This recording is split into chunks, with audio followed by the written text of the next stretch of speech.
حضرت امام حسین رضی اللہ تعالی عنہ اور اہل بیت کے ساتھ ہونے والے ظلم و ستم اور بربریت کے واقعات سے تو ہم سبھی آگاہ ہیں، لہٰذا اس ویڈیو میں ہم اہل بیت کی نہیں بلکہ اہل بیت پر ظلم ڈھانے والوں اور ان پر پڑنے والے اللہ کے عذاب کا ذکر کریں گے۔ اللہ تعالیٰ نے اپنے حبیب حضرت محمد مصطفیٰ صلی اللہ علیہ وآلہ وسلم کو وحی فرمائی کہ میں نے یحییٰ بن زکریا علیہ السلام کی شہادت کے بدلے 70,000 افراد مارے تھے اور آپ کے نواسے کے عوض ان سے دگنے یعنی ڈبل ماروں گا۔ المستدرک للحاکم۔ اور بے شک اللہ تعالیٰ اپنے وعدے کے خلاف نہیں کرتا۔ امام حسین کی شہادت میں شامل ہر شخص بہت ہی بری موت مرا، کوئی اندھا ہو گیا تو کسی کا منہ کالا ہو گیا۔ ان تمام بدبختوں کو کیفر کردار تک پہنچانے میں سب سے نمایاں کردار مختار صفوی کا رہا۔ انہوں نے بنی امیہ کے خلاف تلوار اٹھائی اور چن چن کر حضرت امام حسین کے ہزاروں قاتلوں کو واصل جہنم کیا۔ حضرت امام حسین کی شہادت کے وقت مختار صفوی عبید اللہ ابن زیاد کی قید میں تھے۔ جی ہاں، وہی ابن زیاد جو کہ شہادت حسین کے وقت کوفہ کا گورنر تھا۔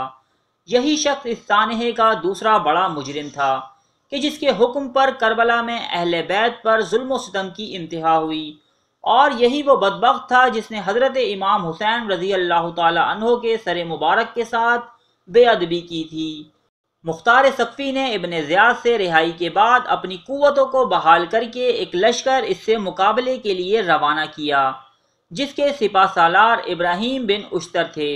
ابراہیم بن اشتر جو کہ ایک ماہر ترین جنگجو تھے، انہوں نے ابن زیاد کو بدترین شکست دی اور سانحہ کربلا کے ٹھیک 6 سال بعد یعنی 10 محرم ہی کے دن یہ بدترین انسان ابن زیاد قتل کر دیا گیا۔ ابن اشتر نے اس کا سر کاٹ کر کوفہ میں مختار صفوی کے پاس بھجوا دیا۔ سنن ترمذی کی حدیث کے مطابق جب ابن زیاد کا یہ ناپاک سر زمین پر اس کے ساتھیوں کے سروں کے ساتھ پڑا ہوا تھا، تب شور مچا کہ وہ آ گیا۔ اتنے میں ایک سانپ نمودار ہوا جو کہ سب کٹے ہوئے سروں کے درمیان سے ہوتا ہوا ابن زیاد کے سر کے پاس آیا اور اس کے نتنوں سے ہوتا ہوا اس کے سر کے اندر گھس گیا، پھر منہ سے باہر نکلا۔ اس کے بعد اس سانپ نے 3 مرتبہ یہ عمل دہرایا۔ تو دوستو، یہ اس غلیظ شخص کا انجام تھا کہ جس نے حضرت امام حسین رضی اللہ تعالی عنہ کے سر مبارک کی بے ادبی کی تھی۔ اس کے بعد بات کرتے ہیں شمر ذی الجوشن کی۔ یہ وہ ناپاک وجود تھا کہ جس نے حضرت امام حسین رضی اللہ تعالی عنہ کو شہید کرنے جیسا گناہ انجام دیا۔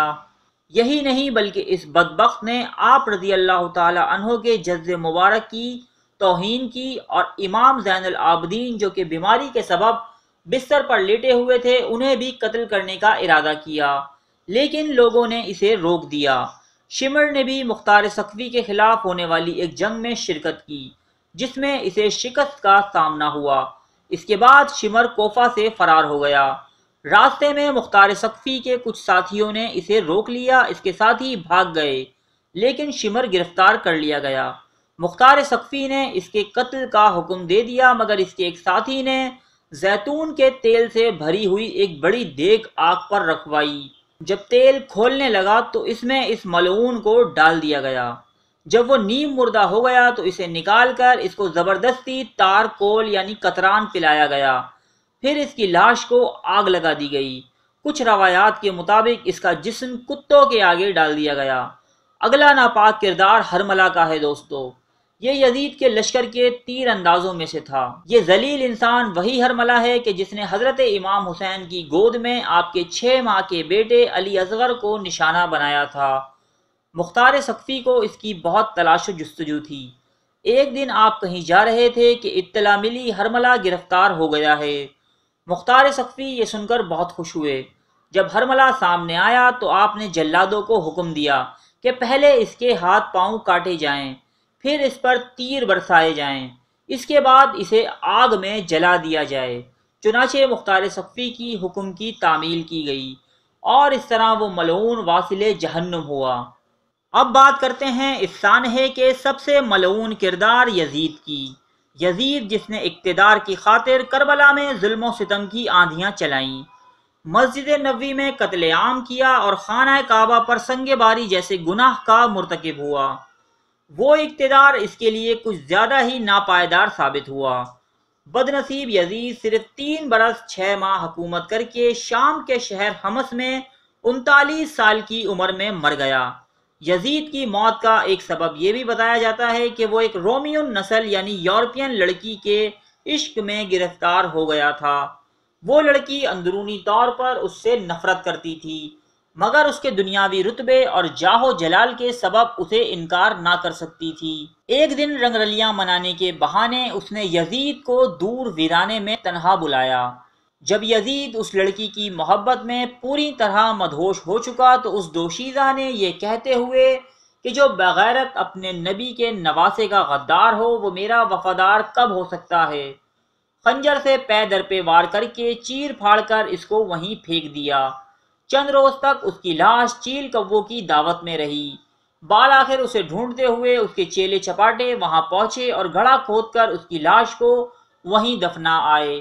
اس کی موت سے متعلق ایک اور روایت مشہور ہے کہ یزید پیٹ کی ایک مہلک ترین بیماری میں مبتلا ہو کر ایک نہایت ہی اذیت ناک موت مرا۔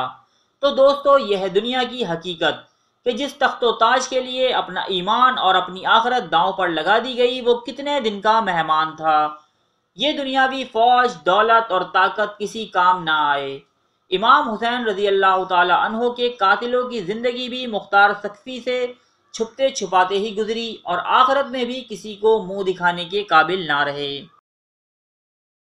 اردو ڈائری، جس میں آپ کو ملے گی وہ معلومات جو اس سے پہلے اردو زبان میں دستیاب نہیں تھی، ایسی معلومات جو آپ کی زندگی میں بہتری لانے کا سبب بنے گی۔ قدیم فرعونوں کے عجیب و غریب قصے، خوبصورت ملکاؤں اور شہزادیوں کی عبرتناک داستانیں، تاریخی خونریز جنگوں سے لے کر موجودہ سائنسی عروج تک، موٹیویشنل ویڈیوز، سائنس فکشنز، ڈاکیومنٹریز، یہ سب دیکھنے کے لیے سبسکرائب کیجیے اردو ڈائری کو اور بیل کے آئیکن پر کلک کیجیے۔